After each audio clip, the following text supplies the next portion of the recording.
اب جو یہ آیت آئی ہے وَإِن كُنتُمْ فِي رَيْبٍ مِّمَّا نَزَّلْنَا عَلَىٰ عَبْدِنَا، یہ رسالت کی دلیل اللہ تعالیٰ نے بیان کی ہے، اور میں اسے بیان کروں گا تو 1 گھنٹہ لگ جائے گا اس کے اندر، اور اس میں اس مضمون کو بیان کر دوں گا آپ کے سامنے جو میں نے آپ کے سامنے بیان کیا ابھی جامع، کہ حسن و قبح جو ہے وہ مقدم نہیں ہے بلکہ مؤخر ہے، نبی کے قول کے تابع ہے، حسن و قبح کے تابع نبی کا قول نہیں ہے، ورنہ پھر ضرورت باقی نہیں رہتی، خیال میں آ گیا نا۔ اور یہ بالکل غلط ہے، عقل اس قابل نہیں ہے کہ اپنی ذاتی طور پر حسن و قبح کی شناخت کر لے، یعنی اگر ماں باپ نہ بتائیں چیزوں کے نام تو معمولی زبان تو آ نہیں سکتی۔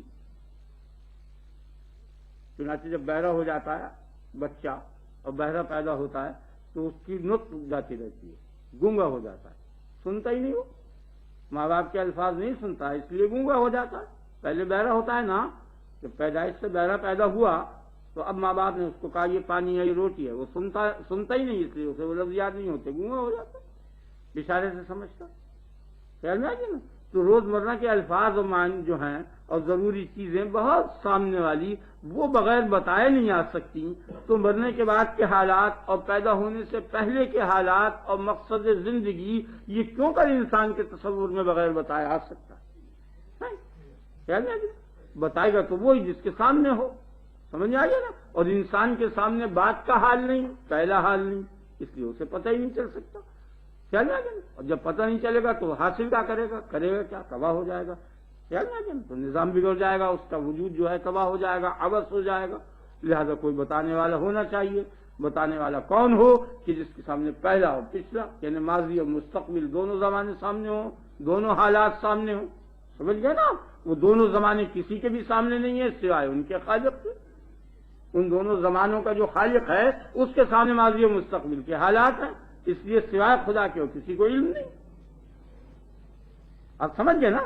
اب اگر خدا تعالیٰ خود سمجھاتا ہے تو وہ فطرت میں شامل ہو جاتا ہے۔ خدا کے سمجھانے کے معنی فطرت میں شمولیت کے ہیں، خدا کے فعل کا نام فطرت ہے، یہ نقطے کی بات ہے، اسے یاد رکھو۔ خدا جس وقت سمجھائے گا تو وہ فطرت میں شامل ہو جائے گا، سمجھانا نہیں ہونے کا وہ، یعنی آپ کی فطرت میں بھوک لگنے کی تکلیف، بچہ چھوٹا ہے بھوک لگتی ہے وہ فوراً ضرور منہ چل کے اور ماں کا دودھ تلاش کر کے منہ میں رکھتا ہے، اس کی فطرت میں داخل ہے بھوک و پیاس کی تکلیف، سمجھ میں آ گیا نا، دودھ کی لذت وغیرہ وغیرہ یہ تمام چیزیں جو ہیں۔ تو اگر اللہ تبارک و تعالی سمجھا دے گا براہ راست تو انسان کی فطرت میں وہ چیز شامل ہو جائے گی۔ نہیں سمجھے آپ؟ بہت مشکل بات ہے، آپ توجہ کریں اور اللہ کو یاد کریں، اپنے رب کی بڑائی بیان کریں تو سمجھ میں آئے گی۔ اب یہ اتنی دیر میں ایک بات آئی ہے ذرا مشکل اور دقیق، اسے آپ غور سے سمجھ لیں۔ یعنی اللہ تعالیٰ اگر سمجھا دے کسی انسان کو تو اس کے معنی یہ ہیں اس سمجھانے کے کہ انسان کی وہ فطرت میں شامل ہے۔ اس فقرے کے معنی آپ سمجھے یا نہیں؟ اگر نہیں سمجھے تو میں اور مزید تشریح کروں۔ یعنی آپ کی فطرت میں یہ شامل ہے کہ بھوک لگے تو روٹی کھا لے، ہے نا؟ یا کوئی بتائے گا آپ کو؟ آن کے کوئی بتائے گا کہ آپ کھانا کھا لیجئے، بھوک کے وقت آپ کھانا کھایا کیجئے، ہیں؟ یا ضرورت پیشاب کی ہو تو اب فطرت میں شامل ہے، نہیں سمجھا؟ غلبہ نیند کا ہو گیا، آپ سو گئے، فطرت میں شامل ہے، ٹھیک ہے نا؟ بیٹھے بیٹھے طبیعت اکتا گئی، آپ کھڑے ہو گئے۔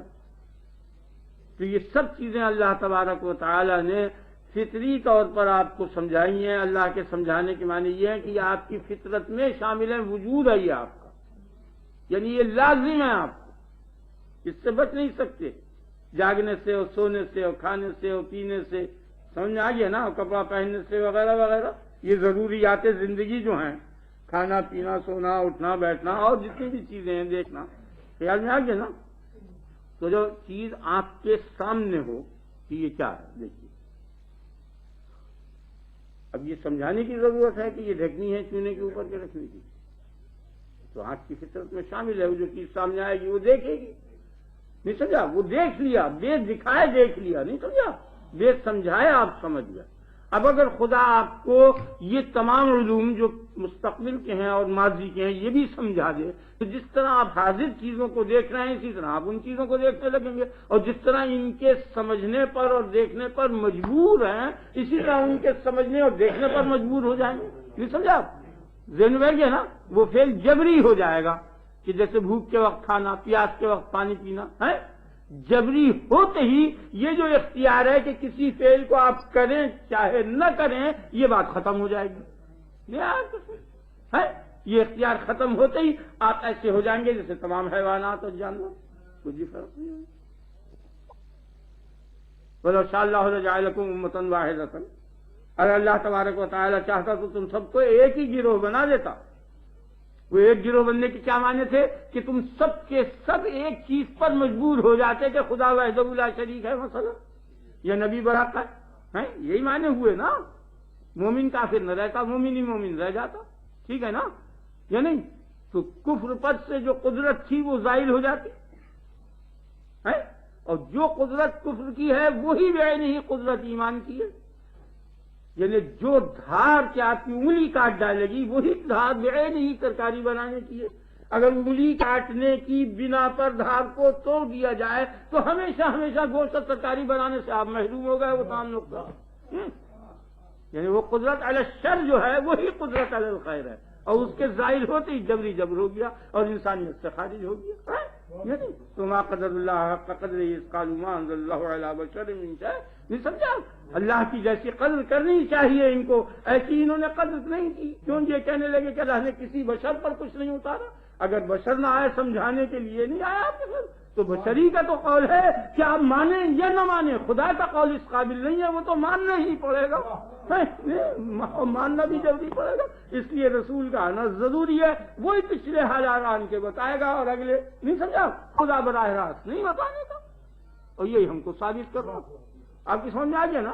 اللہ تبارک و تعالیٰ آپ کو مجھ کو دونوں کو توفیق عنایت کرے۔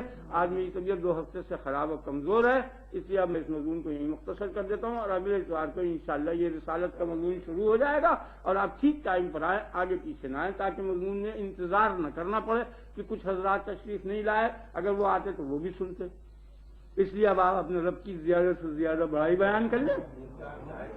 ربنا اللہ اور ربنا اللہ، اللہ اکبر کبیرہ والحمد للہ کثیرہ وسبحان اللہ بکرۃ واصیلا، اللہ اکبر لا الہ الا اللہ واللہ اکبر وللہ الحمد، سبحان اللہ وبحمدہ سبحان اللہ العظیم، لا الہ الا انت سبحانک انی کنت من الظالمین، لا الہ الا انت سبحانک انی کنت من الظالمین، الحمد للہ رب العالمین، الحمد للہ الذی اذهب عنا الحزن، ان ربنا لغفور شکور، ان ربنا لغفور شکور۔ اللهم صل على نبینا ومرشدنا مولانا محمد وآلہ واصحابہ اجمعین، اللهم بارک علی محمد وعلى آل محمد كما بارکت علی ابراہیم وعلى آل ابراہیم انک حمید مجید۔ یا اللہ تو ارحم الراحمین ہے، ہم سب پر رحم کر، تو رحیم و رحمان ہے، ہمارے اوپر رحم کر، یا اللہ تو ہمارے گناہوں کو معاف کر دے، یا اللہ تو اپنے تمام مومن بندوں پر رحم کر، یا اللہ تو ہمارا سب مومنوں کا انجام بخیر کیجو۔